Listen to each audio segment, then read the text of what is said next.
Hi guys, let's get right into things. I'm going to be updating a version of a video that I put out months ago that has since become the most popular video on my channel called How to Build Weapons for Delta Force. Thank you guys so much for the massive support on that video. It is the most viewed video on my channel. So again, thank you guys for that. We're going to be updating it because a lot of stuff has changed since I uploaded that version of this video, and this could be a long one. So if you do enjoy the content and find the videos informative, be sure to subscribe to the channel and hit the like button. Now, just some things to get out of the way before we get into things here. Number one, this is a thought process that is applicable to every single weapon in Delta Force. I may be showcasing the M4A1 in today's video, and of course these builds are for warfare mode mostly. I don't really play operations, but the thought process applies, okay? So you can use it for any gun in the game. It's all about the balancing act of making a weapon in this game.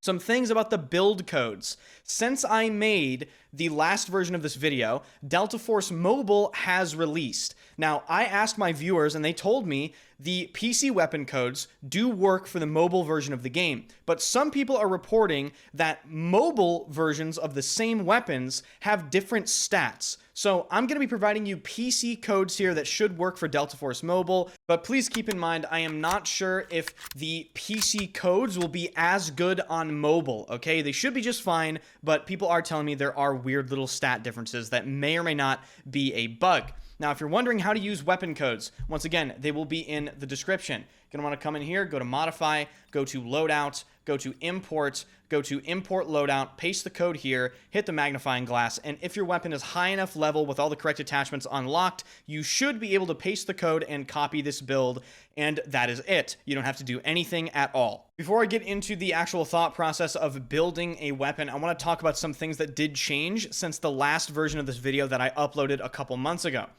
Number one, stability. Stability was actually nerfed. If you take a look here, current hit flinch multiplier is not affected by adding stability. This means the builds that were in last video are going to be way different in this video. What this essentially did is it allows you to focus less on stability and more on other statistics of your weapon.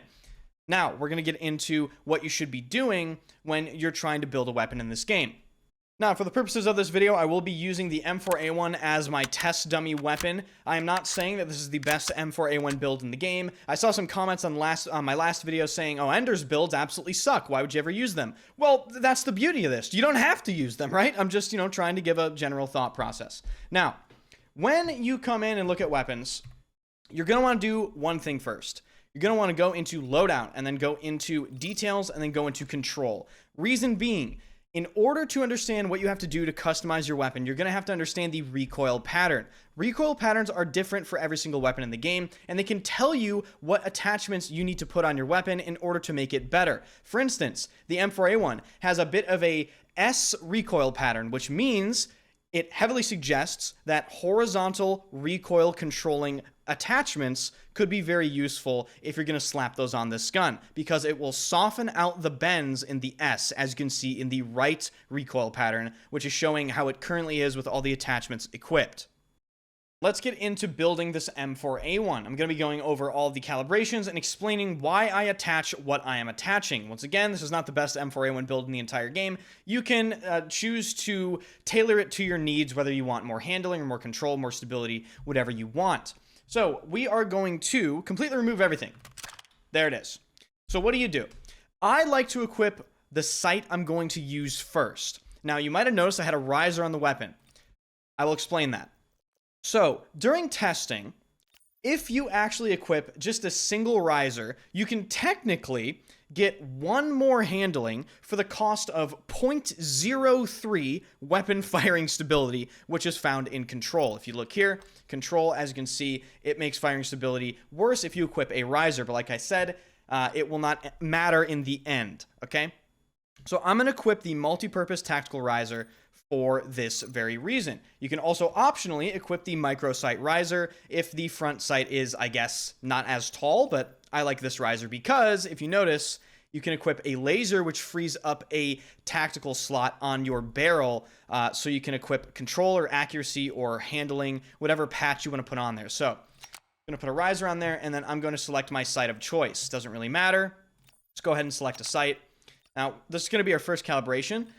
This determines your zoom. So by default, red dot sights are 1.25x. If you want a true 1x, slide it down to 1. If you want a 1.5x, slide it up to 1.5. I leave mine at 1.25. Eye relief is exactly what it sounds like. You know, move it closer or farther away. I just leave mine default because I don't really care. Now, I like to choose the barrel of my weapon next. Reason being is the barrel really sets up for what your gun is going to be. You have a lot of choices here. You know, I have everything from integrally suppressed to super long barrels. And I like using the longest, you know, most range, most control, most stability barrel possible because I find that I can offset the handling and the accuracy penalties. Now, that isn't the case for every weapon. Again, this is going to be more of a thought process video. You're going to have to think about if it's worth equipping the longest barrel on other weapons. But for this M4, I'm going to equip the Gabriel long barrel combo. I'm going to go into calibrations, and I'm going to calibrate this for firing stability. ADS movement speed is great in other games, but for this weapon's purposes, you're going to be mostly at medium range. ADS movement speed isn't going to be the make or break. Firing stability, I think, will be, generally speaking, the more beneficial attribute to go for. Then for this, we're going to go muzzle velocity. This is one of the only places where you can actually calibrate muzzle velocity, and it does make a pretty noticeable effect, even though it is 9% only. And we'll make up the ADS speed somewhere else. Now that we have the sight selected and the barrel, we're just going to get our right rail done. Now, I'm going to put control on this right rail. Why am I putting control on the right rail? Well, if you weren't using a riser, you would typically equip this laser to the right rail. Now, if you look at this, firing stability, like I mentioned, that affects control, right? It's current firing stability. So to offset the firing stability penalty as best as you can, you're going to want to put a control slot where your laser would be.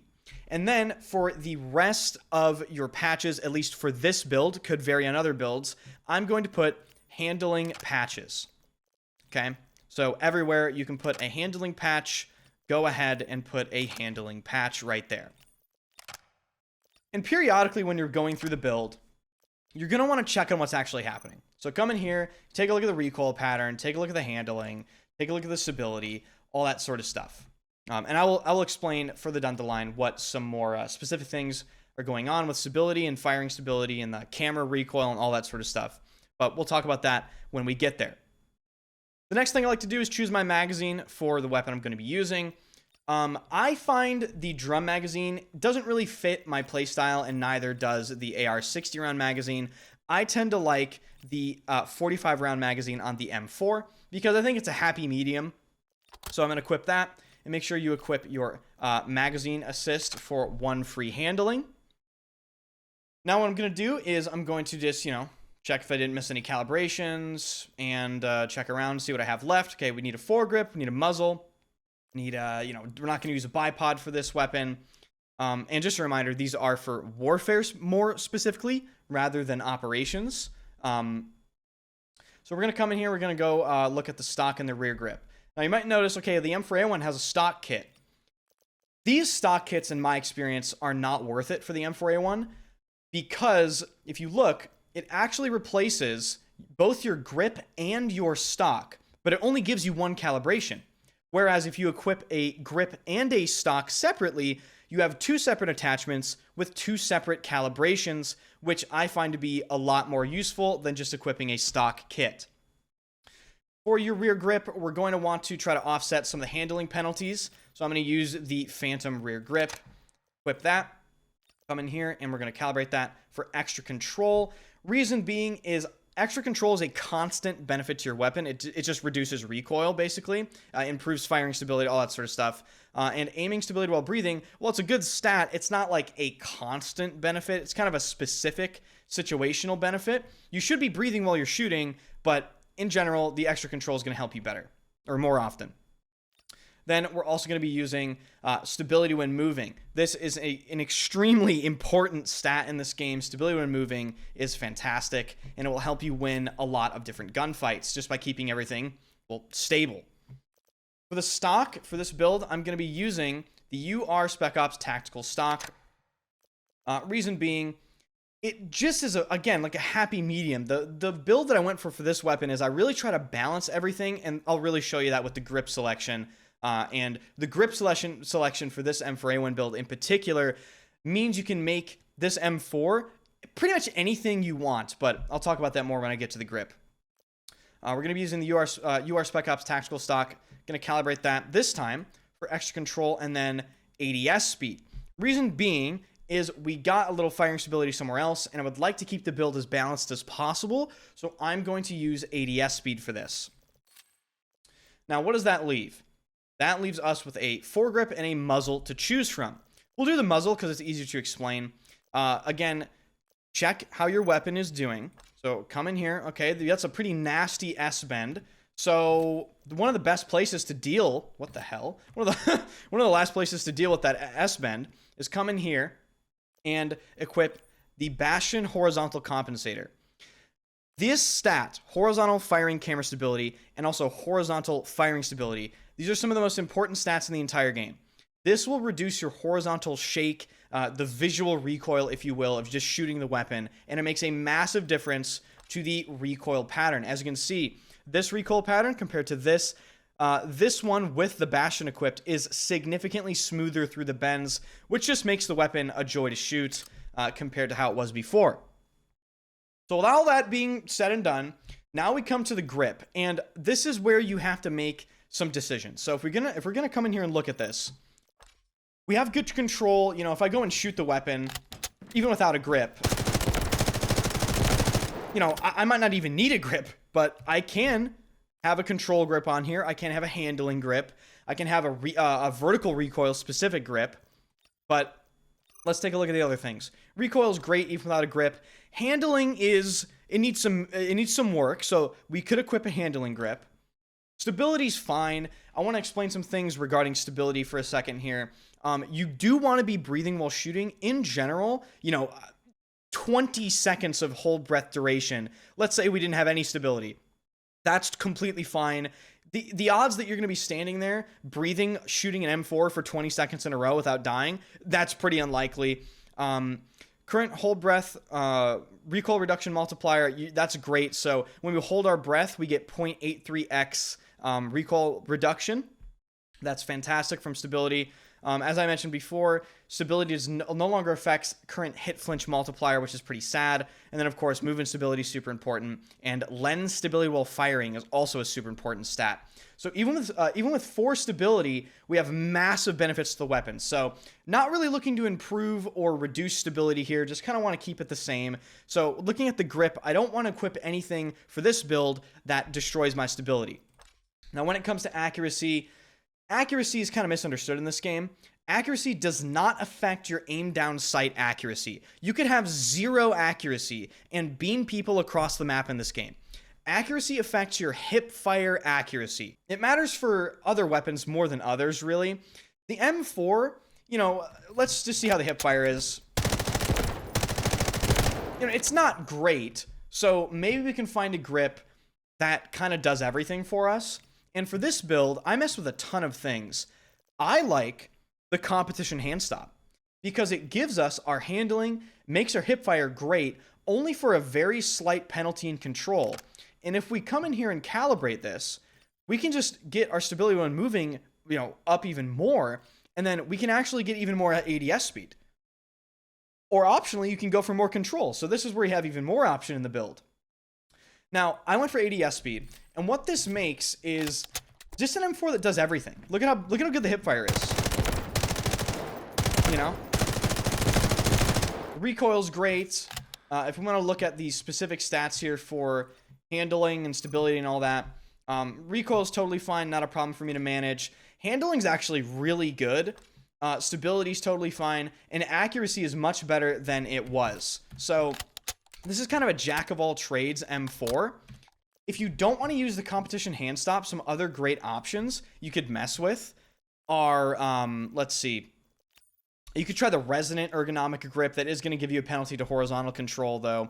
You could try just a pure handling grip and the angled hand stop.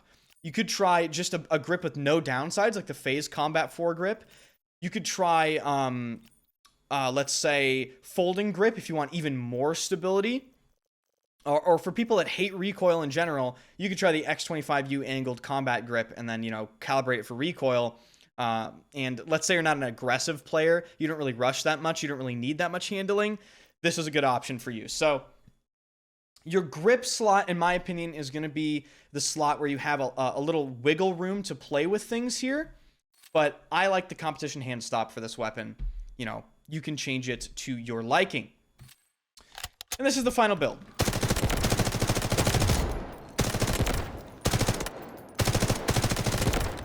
I think this thing feels great to use. If you do try it out, let me know what you think of it in the description. Oh my god, the description. In the comment section. Thank you guys so much for watching. If you enjoyed the video, found it informative, hit the subscribe button, hit the like button, really helps the algorithm out. And let me know if you want more specific weapon guides, maybe for operations this time. Maybe I should get into operations. I've been putting it out ever since the game came out. So let me know what you guys want to see in the comment section. And I just hope it was helpful. Thank you guys so much for watching, and I'll see you guys later.